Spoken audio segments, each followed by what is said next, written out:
I know I must say it. The silence in the auditorium was now heavy. Even children, usually restless, sat still as if sensing the tension. Ushers glanced at one another, unsure if they should step forward or remain at their posts. The pastor leaned slightly forward, his hand covering his mouth.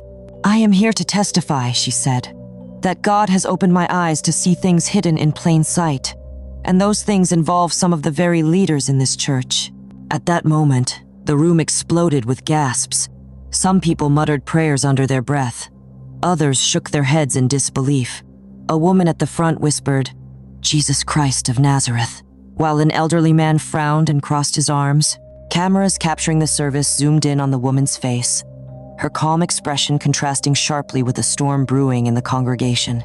She raised her hand, signaling for calm. "Please let me finish. I am not here to accuse without proof. I am not here to bring shame for the sake of it.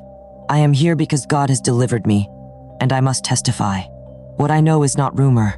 I have lived through it." At that, the whispers became louder. Two ushers moved closer to the pulpit, perhaps ready to take back the microphone, but the woman stood her ground. Her voice rose above the noise, steady and clear. "I was deceived, manipulated, and hurt by someone you all respect here.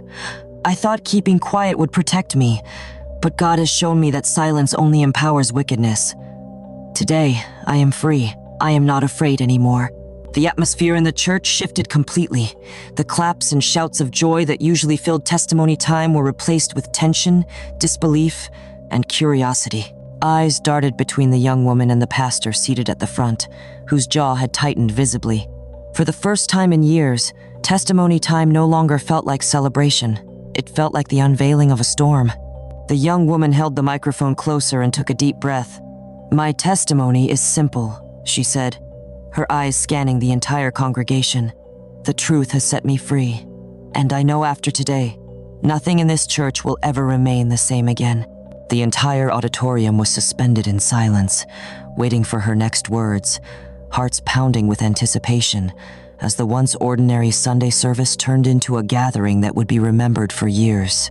The moment the young woman began to call names, the entire atmosphere of the church shifted into something no one had ever experienced before. She spoke with a steady tone, her words carrying a weight that pierced through the silence. The first name she mentioned drew gasps. It was not a stranger, nor an outsider, but one of the associate pastors that everyone respected deeply. "He was the one who first approached me," she said, her voice trembling only slightly, pretending to care about my struggles. But behind that concern was manipulation and deception.